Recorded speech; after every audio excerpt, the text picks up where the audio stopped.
Happy birthday, anak! Anong wish mo sa birthday mo? Ang wish ko, sana magka-tablet na ako para makapaglaro na ako ng Roblox. O sige, pag natulog ka, pagkagising mo, may tablet ka na. Talaga, Nay? Matutulog na ako. Excited na ako. Totoo nga! May tablet na ako! Happy birthday, anak! Ang bilis mo naman lumaki. Teenager ka na agad. Anong wish mo sa birthday mo? Hindi na ako mag-wish ng mga bagay, Nay. Ang wish ko lang, sana maging happy family tayo palagi. O sige, matulog ka ha. Pagkagising mo, matutupad yung wish mo. Opo, Nay. Nay? Nay? Nay? Ba't walang tao dito? Kuya? Ate? Teka, si Kyle ba yun? Lumabas ba sila, nanay? Nay! Kyle?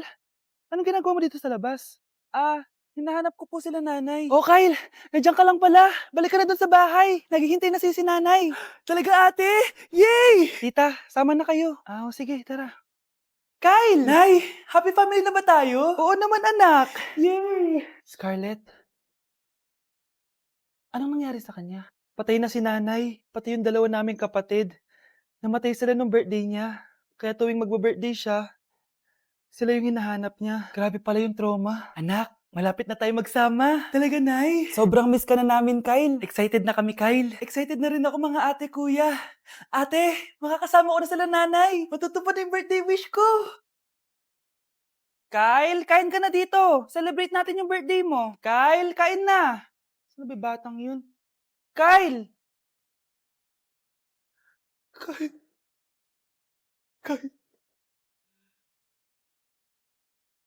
Anak, may bisita ka. Sino po, Nay?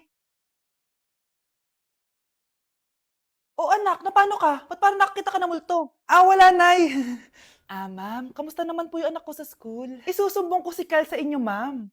Ma'am, bakit? May ginawa ba siya? Yang anak mo kasi, ano po, ma'am? Napakagaling, oo. Masipag at matalino yan sa school, ma'am.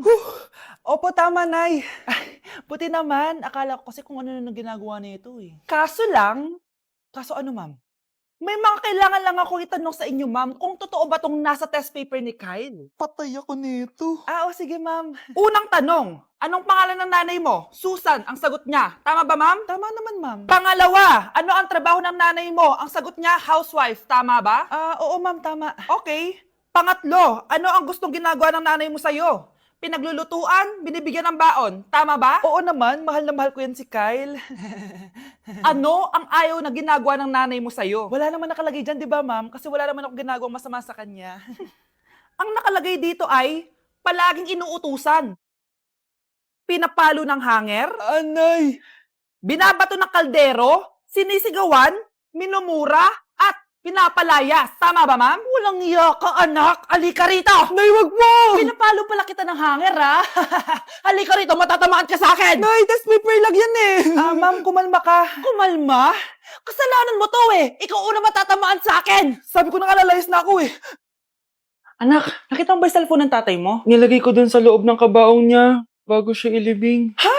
Ba't mo naman ginawa yun, anak? May mga importante laman dun. Baka sakaling buhay pa siya para matawagan niya ako. Ay, Diyos ko talaga tong batang to.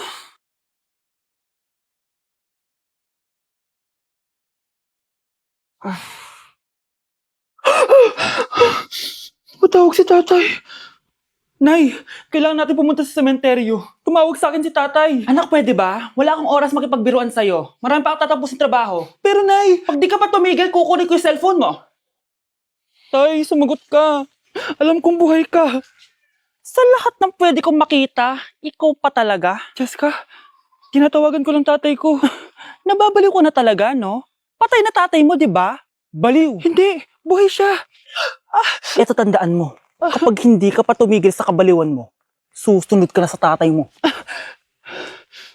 Sinabihan akong baliw ni Jessica tapos sinaktan niya ako. Totoo naman, di ba? Nabuhay ka. Anak, nabalitaan mo na ba? Ha? Ang alin, Nay? Patay na si Jessica. Tagpuan siyang walang buhay dyan sa may ilog. Ano? Ay, Diyos ko, kawawang bata. Tay, sumagot ka na please. Ikaw! Ikaw ang pumatay sa anak ko! Ano?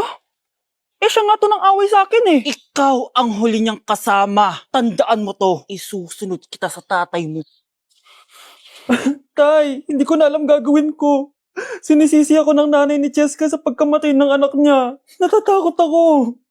Anak, yung nanay ni Cheska. Oh, bakit, Nay? Pinatay daw. Binitin sa may puno. Ano? Nakakatakot na dito sa barangay natin, anak. Sinong pumapatay sa kanila? Nay, may tao. Sino po sila? Magandang araw po. Ako po si Detective Jason. Ako ang may hawak sa investigation case sa pagkamatay ni Cheska at ng kanyang nanay.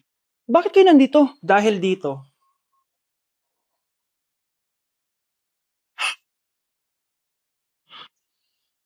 Nay, ikaw pumatay sa kanila? Oo, anak.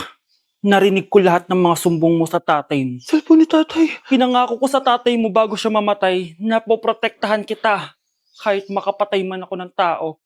Sumama ka sa akin, ma'am, para ma-interview ka namin. Tandaan mo to, anak. Kahit nasa kulungan ako, poprotektahan kita. Tumawag ka lang.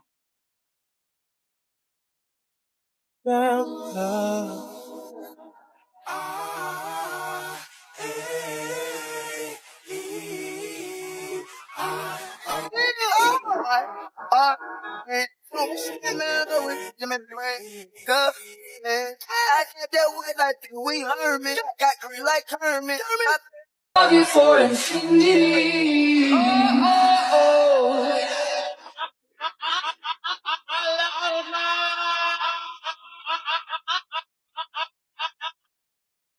Delivery po. Anong delivery? Parang wala naman ako in-order, kuya. Nakasulat po dito, Susan. Kayo po ba yun, ma'am? Oo.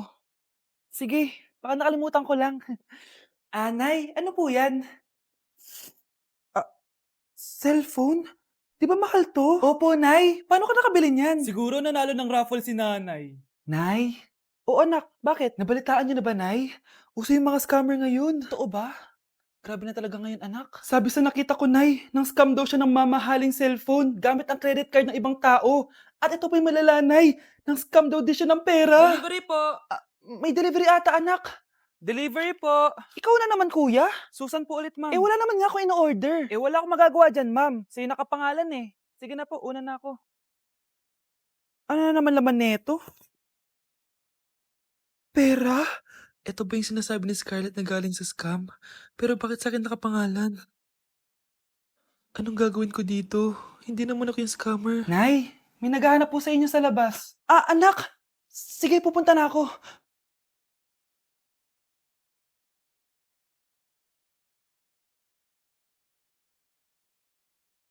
Hello po. Ano pong kailangan nila? Kayo po ba si Susan, ma'am? May natanggap po kasi akong report na kayo daw po nangi-scam.